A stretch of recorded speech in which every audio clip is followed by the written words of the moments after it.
என் அன்பு குழந்தையே, உனக்கான நல்ல விஷயங்களை செய்து கொடுப்பதற்காகவே உன் தாயானவள் இன்று உன்னை தேடி வந்திருக்கின்றேன்.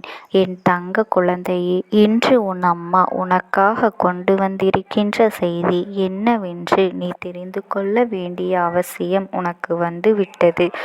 என் தங்கமே, இன்று உன்னை இத்தனை நாட்களும் கண்ணீர் சிந்த வைத்தவர்களுக்கு உண்டான தண்டனையை அவர்கள் பெற்றுவிட்டார்கள். உனக்கு கெடுதல் செய்தவர்களின் ஆட்டத்தை அடக்குவதற்காக உன் தாயானவள் நான் வந்திருக்கின்றேன். என் பிள்ளையே, இந்த அம்மா யார் என்று உனக்கு காட்ட வேண்டிய நேரம் வந்துவிட்டது அல்லவா? இனியும் உனக்கு நிறைவித்து காட்டவில்லை என்றால் என் பிள்ளையை, நீ நிச்சயமாக மனவேதனையில் இருந்து விடுவாய் என்பதை நான் உணர்ந்து கொண்டேன். என் பிள்ளைக்கு மிகப்பெரிய வேதனை என்னவென்றால், அம்மா எனக்கு இத்தனை கஷ்டங்களை கொடுக்கின்றார்களே, நீயும் அதனை பார்த்து கொண்டு இருக்கின்றாயே, வேடிக்கை பார்த்து கொண்டு இருக்கின்றாயே. இன்றாவது நீ எனக்கு ஒரு நல்ல தீர்வினை கொடுப்பாயா? என்னை காயப்படுத்தியவர்களுக்கு என்றாவது ஒரு கஷ்டம் கொடுத்திருப்பாயா? சரியான தண்டனை கொடுத்திருப்பாயா? அதன் பிறகாவது என்னுடைய மனதை நீ சந்தோஷப்படுத்துவாயா, சாந்தப்படுத்துவாயா என்று என் பிள்ளை நீ என்னை பார்த்து கேட்கின்றாய் அல்லவா? நீ வாய் திறந்து சொல்லாவிட்டாலும் உன் பார்வையில் இருக்கின்ற அர்த்தத்தை நான் நிச்சயமாக புரிந்து கொண்டேன். உனக்கு கெடுதலை செய்கின்றார்களே, அவர்களே அங்கு நன்றாக இருக்கின்றார்கள் என்று நீ நினைத்து வருத்தப்படுகின்றாய் அல்லவா? எல்லாவற்றையும் நான் பொறுத்து கொண்டு நல்லபடியாக வாழ தவித்து நிற்கின்றேன். என் வாழ்க்கையில் என்னதான் செய்துவிடலாம் என்று நீ நினைக்கின்றாய் அம்மா என்று என் பிள்ளை நீ கேட்கின்றாய் அல்லவா? என் அன்பு குழந்தையே, நிச்சயமாக உன் அம்மா உன்னுடைய வாழ்க்கையில் செய்கின்ற ஒவ்வொரு விஷயங்களுக்கும் உன்னை பற்றியாகத்தான் இருக்கின்றது. அதிலும் உன்னுடைய அக்கறை முதன்மையாகத்தான் இருக்கின்றது என்பதனை முதலில் நீ புரிந்து கொள்ள வேண்டும். ஒருபொழுதும் உன் அம்மா உன்னை கைவிட மாட்டேன். நான் எப்பொழுதுமே உன் அருகில் இருந்து கொண்டுதான் இருக்கின்றேன். இது போன்ற தீய எண்ணங்கள் கொண்ட மனிதர்கள் உன்னை பேசும் பொழுது நான் நெருங்கி வந்து உனக்கான கஷ்டங்களையெல்லாம் தீர்த்து வைக்கத்தான் போகின்றேன். நான் இந்த நேரத்தில் ஒரு விஷயத்தை மட்டும் நீ தெளிவாக புரிந்து கொள்ள வேண்டும். எல்லோரையும் நம்பி வாழ்க்கையில் நீ ஏமாந்து போய் நிற்கின்றாய் அல்லவா? எல்லோருடைய வார்த்தைகளையும் நம்பியதுதான் உன்னுடைய இத்தனை கஷ்டங்களுக்கும் காரணம் என்பதனை இனியாவது நீ புரிந்து கொள்ள வேண்டும். இத்தனை கஷ்டங்களையும் நீ அனுபவித்து கொண்டிருப்பதற்கு இந்த மனிதர்களை சரியாக புரிந்து கொண்டால் உன்னுடைய பிரச்சனைகள் பாதியளவு குறைந்து போய்விடும் என்பதனை நீ புரிந்து கொள்ள வேண்டும். நீ எந்த கஷ்டங்களையும் தூக்கி சுமக்க மாட்டாய். இந்த வாழ்க்கையில் உனக்கு இருக்கின்ற அத்தனை விதமான கஷ்டங்களையும் நீ தாங்கிக் கொண்டுதான் இருக்க வேண்டும்.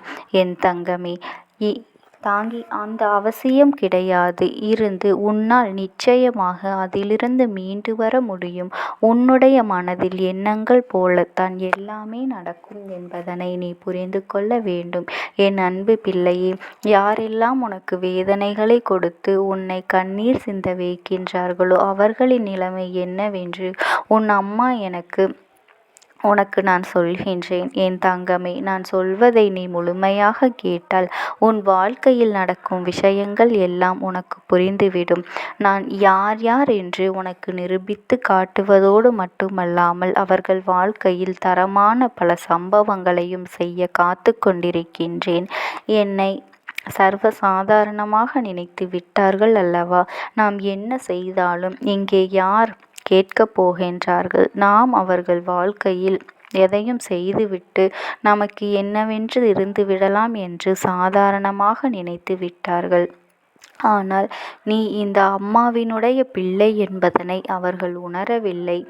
என் தங்கமே, ஒருவேளை அவர்கள் தெரிந்தும் இந்த தவறுகளை எல்லாம் செய்து இருந்தார்கள் என்றால் இனி அவர்கள் அனுபவிக்கப் போகின்ற கஷ்டங்களில் இருந்து அவர்களே நினைத்தாலும் கூட அவர்களால் மீண்டு வந்துவிட முடியாது.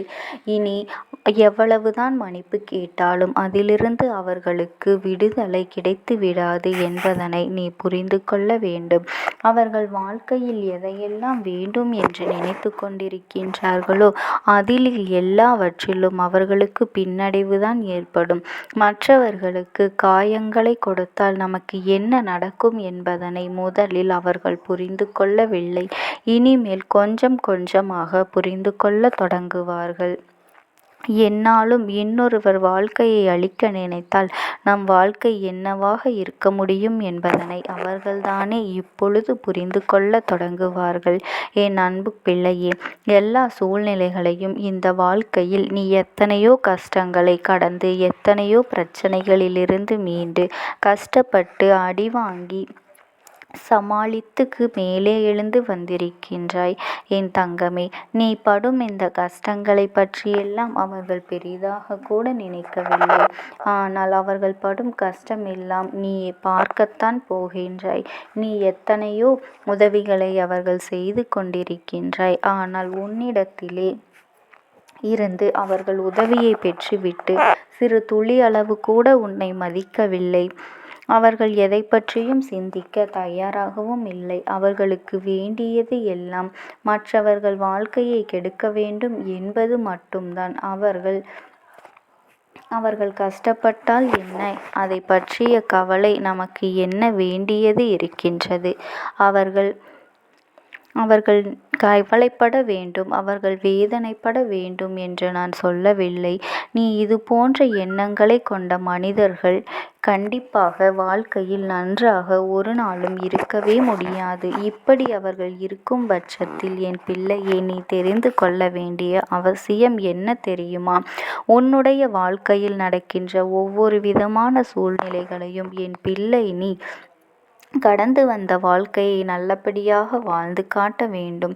இவர்களுக்கு தக்க தண்டனையை நான் தக்க நேரத்தில் உன் அம்மா நான் கொடுப்பேன் என்பதனை நீ மறந்து விடாதே. நான் கொடுக்கக்கூடிய தண்டனை அவர்களுக்கு மிக பெரியதாக தான் இருக்கும். பல மடங்கு நீ வாழ்க்கையில் உயர்ந்து சாதித்து காட்ட வேண்டும். அவர்கள் எண்ணங்களை தவிடுபொடி ஆக்கிவிட வேண்டும் என்று என் பிள்ளை யார் என்ன நினைத்தாலும் பரவாயில்லை. அடுத்தவர்கள் வாழ்க்கையை கெடுக்க வேண்டும் என்று நினைத்த இவர்களுக்கு ஒரு நாளும் ஈவு இரக்கம் காட்டவே கூடாது. பரவாயில்லை, பாவம் விட்டுவிடலாம் என்று யார் சொன்னாலும் பரவாயில்லை. நீ மட்டும் உன் வாயிலிருந்து அந்த வார்த்தைகளை உதிர்த்து விடாதே. அவர்களை மன்னித்துவிடக் கூடாது. இது போன்று மன்னித்துவிடக்கூடிய சூழ்நிலையும் இவர்களை புரிந்து கொள்ள வேண்டும். ஏனென்றால் அவர்கள் ஒரு எல்லையை தாண்டி தவறுகளை செய்ய ஆரம்பித்து விட்டார்கள். யாரை பற்றியும் கவலை இல்லாமல் அதனை அவர்கள் செய்து கொண்டிருக்கின்றார்கள். அவர்கள் இந்த வாழ்க்கையில் ஒரு நல்ல நிலையை அடைந்து விடுவார்கள் என்று நாம் இப்படியே விட்டுவிடுவோமேயானால் இவர்கள் எதையும் செய்ய துணிந்து நிற்பார்கள். அப்படியே யார் என்ன செய்தாலும், யார் என்ன நினைத்தாலும், யார் என்ன கெடுதல் செய்தாலும் அவர்கள் கொடுத்த கஷ்டங்களை மட்டும் மனதில் வைத்துக்கொண்டு நீ மீண்டும் அவர்களை மன்னிப்பதற்கு தயாராகி விடாதே.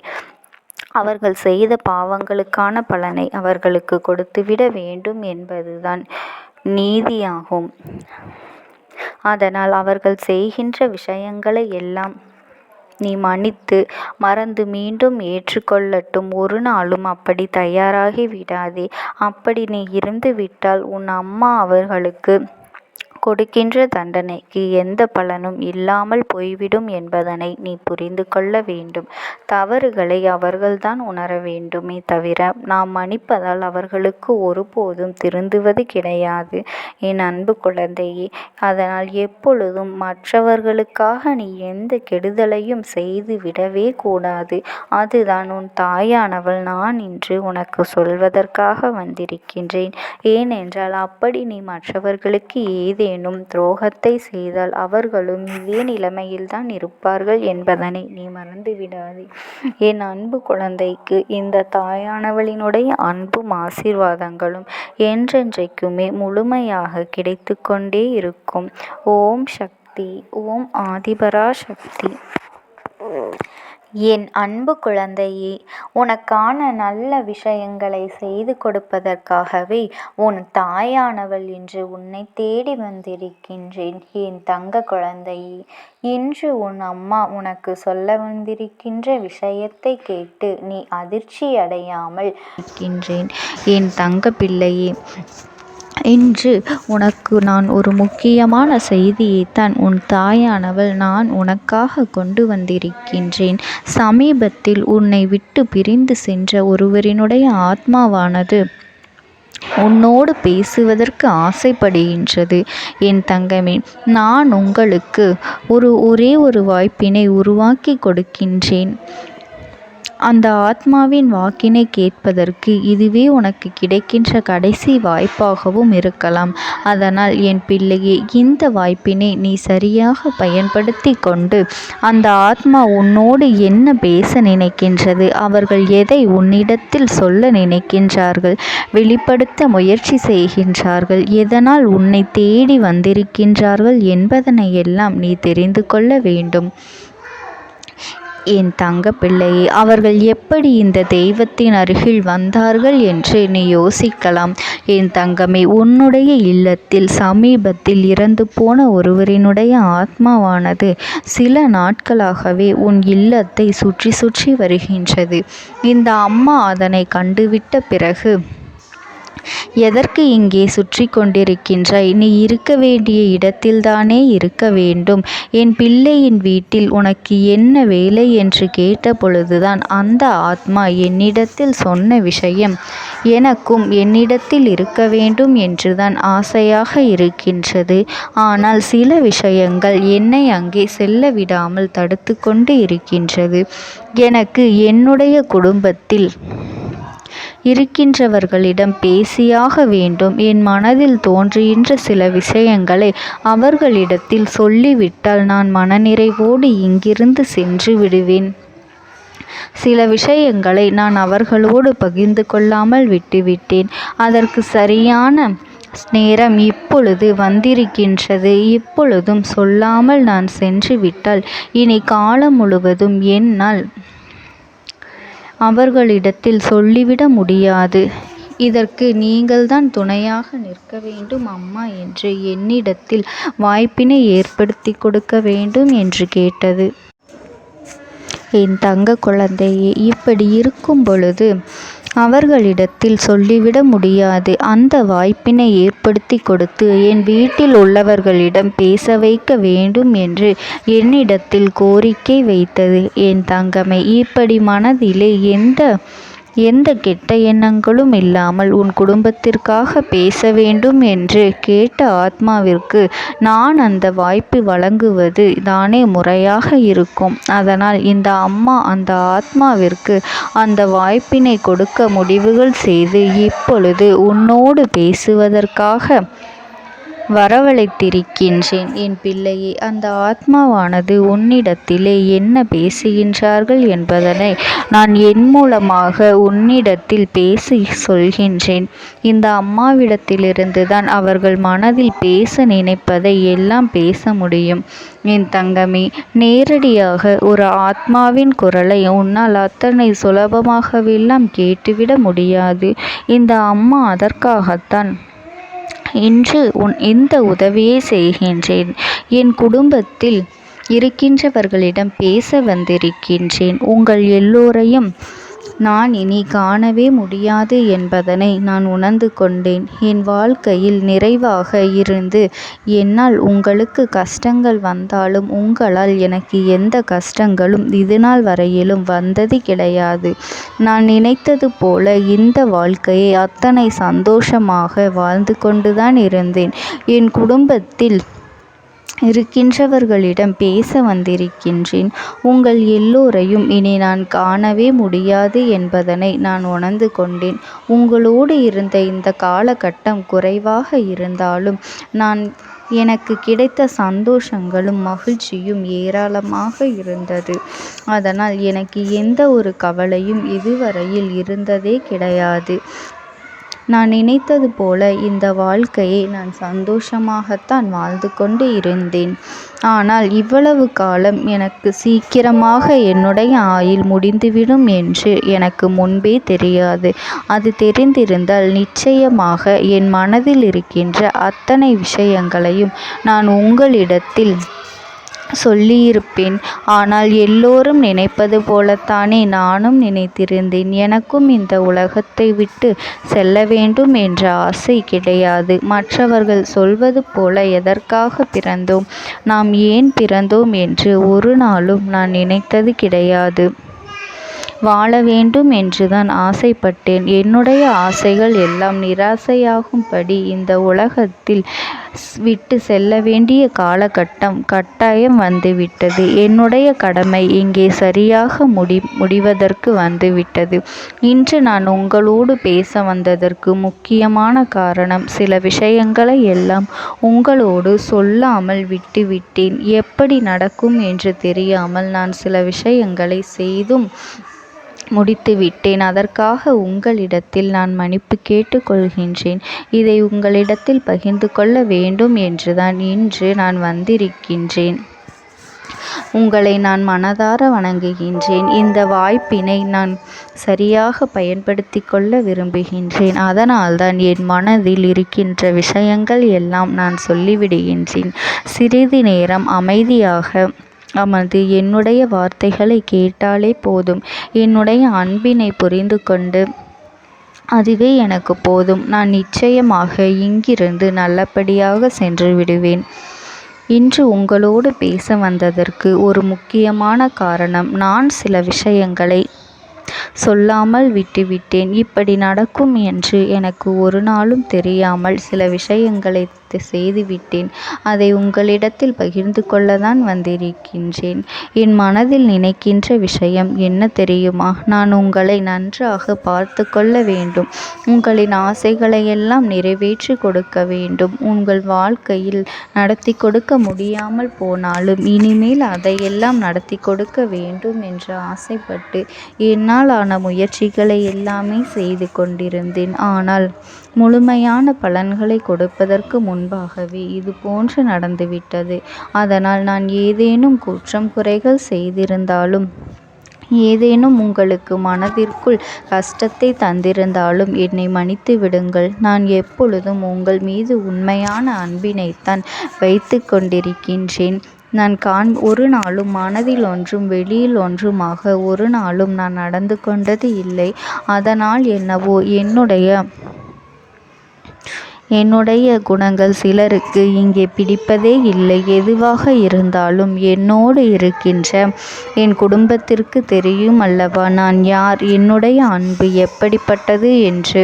அதனால் என்னுடைய அன்பினை முழுமையாக உணர்ந்து கொள்ள வேண்டும் என்று அதனை இங்கிருந்து ஏற்றுக்கொள்ளவே முடியாத ஒரு விஷயமாகத்தான் இருந்தது. நானும் அங்கும் அங்கும் ஓடி ஓடி மீண்டும் என்னுடைய உயிரை மீட்டெடுத்து விடலாம் என்றுதான் முயற்சி செய்தேன். ஆனால் அப்பொழுது என்னால் அதையெல்லாம் செய்ய முடியவில்லை. உயிரற்ற உடலாக இங்கே நின்று கொண்டிருக்கின்றேன். நாட்கள் செல்ல செல்ல இதை எனக்கு ஏற்றுக்கொள்ள பழகிவிட்டது. இனிமேல் இதுதான் என்னுடைய உலகம். மீண்டும் அங்கே செல்ல முடியாது என்பதனை நான் புரிந்து கொண்டேன். செல்ல முடியாவிட்டாலும் ஆத்மா என்று ஆன பிறகு என்னுடைய உலகத்தில் இருந்தால்தான் எனக்கு சந்தோஷம். மீண்டும் மனித வாழ்க்கைக்குள் என்னால் நுழைந்துவிட முடியாது. எனக்காக இத்தனை காலமும் அன்போடு பழகி எனக்கு எல்லாம் செய்த உங்களுக்கு நான் சொல்கின்ற விஷயம் ஒன்றுதான். நடந்தது எல்லாம் நடந்துவிட்டது. நடந்த விதையை யாராலும் இனி மாற்ற முடியாது. இனி நான் உங்களோடு இருக்க வேண்டும் என்று நினைத்தால் கூட அது நடக்காது. அதனால் இந்த வாழ்க்கையில் நீங்கள் நல்லபடியாக வாழ்ந்து சந்தோஷமாக இருக்க வேண்டும் என்றுதான் அந்த ஆத்மா மனது வேதனைப்பட்டு உன்னோடு பேசுகின்றது. என் தங்க குழந்தையே, யார் உன்னை விட்டு சென்றாலும் இந்த தாயானவளினுடைய அன்பும் ஆசீர்வாதங்களும் உனக்கு என்றென்றைக்குமே முழுமையாக கிடைத்து கொண்டே இருக்கும். அதனால் நீ எதை நினைத்தும் கவலைப்படாதே. உனக்காக எப்பொழுதும் நான் இருந்து கொண்டே இருப்பேன். ஓம் சக்தி. ஓம் ஆதிபரா சக்தி. பலவீனமாக்கி உனக்கு வேண்டாத சில வேலைகளை செய்வதற்கு ஒரு பெண் முயற்சிகளை செய்து கொண்டிருக்கின்றாள். உன்னிடத்திலிருந்து பல பலன்களை பெற்றிருக்கின்றாள். உன்னுடைய வாழ்க்கையில் உனக்கு பல நல்ல விஷயங்களை எல்லாம் நடக்கும் பொழுதெல்லாம் அதை நடக்க விடாமல் தட்டிவிட்டு இருக்கின்றாள். உன்னோடு இருந்து கொண்டே உனக்கு நடக்கின்ற விஷயங்களை பற்றி எல்லாம் தெரிந்து கொண்டு அதன் பிறகு உனக்கு கெடுதலை செய்ய நினைத்திருக்கின்றாள். உன் வாழ்க்கையில் நீ இத்தனை கஷ்டங்களுக்கு இவள்தான் முக்கிய காரணம் என்பதனை நீ மறந்து விடாதே என் தங்கமே. இவள் யார் என்று நீ தெரிந்து கொள்ள வேண்டிய நேரம் இப்பொழுது வந்துவிட்டது என் தங்கமே. முதலில் ஒரு விஷயத்தை நீ தெளிவாக புரிந்து கொள்ள வேண்டும். உன்னோடு இருப்பவர்கள் எல்லோருமே நல்லவர்கள் என்று எண்ணி நீ ஏமாந்து போய் நிற்கின்றாய் அல்லவா? உன்னுடைய அன்பான குணத்தை அவர்கள் தனக்கு சாதகமாக பயன்படுத்தி கொண்டதே. இனிமேலாவது அவர்களை நீ தெரிந்து கொள்ள வேண்டும். நீ கண்ணீர் சிந்துகின்ற நேரத்தில் அவர்கள் கண்ணீரை துடைப்பதற்கு கூட அவர்கள் அங்கு தயாராக இல்லை என்பதனை நீ மறந்துவிடாதே. நீ படுகின்ற ஒவ்வொரு கஷ்டங்களும் கஷ்டமான சூழ்நிலையிலும் எத்தனையோ சிக்கல்கள் எல்லாம் தாண்டித்தான் நீ மீண்டு வந்திருக்கின்றாய். அப்படி மீண்டு வரும்பொழுதெல்லாம் உனக்கு மீண்டும் அதே போல கஷ்டத்தை திருப்பிக் கொடுக்கத்தான் அவர்கள் தயாராக இருக்கின்றார்களே தவிர உன்னை அதிலிருந்து மீட்டெடுப்பது அவர்கள் ஒரு பொழுதும் தயாராக இல்லை என் தங்க பிள்ளையே. எது சரி எது தவறு என்று சில நேரங்களில் நீ பிரித்தறிய முடியாமல் இருக்கும் பொழுது இன்னொருவரிடம் நீ உதவியை கேட்கின்றாய். ஆனால் அவர்களுக்கும் அது மிகப்பெரிய தனக்கு கிடைத்த வாய்ப்பு என்று உனக்கு தவறான விஷயங்களை சொல்லிக்கொண்டு இருக்கின்றார்கள் என் தங்கமே. இப்பேற்பட்ட இந்த சூழ்நிலையில்தான் உன் வாழ்க்கையில் உனக்கு துன்பங்கள் அதிகமாக ஏற்பட்டது. ஆனால் நீ என்ன நினைத்து கொண்டிருந்தாய் தெரியுமா? எல்லாம் உன்னுடைய கெட்ட நேரம், துரதிர்ஷ்டம் என்று நீ நினைத்து கொண்டிருந்தாய். அது உண்மை அல்ல. நீ பட்ட கஷ்டங்களுக்கு பின்னால் இவர்களுடைய சூழ்ச்சிகள் இருந்தது என்பதனை நீ புரிந்து கொள்ள வேண்டும் என் தங்கமே. இதிலிருந்து உன்னால் நிச்சயமாக மீண்டு வர முடியும். அதற்கான வழிவகைகளை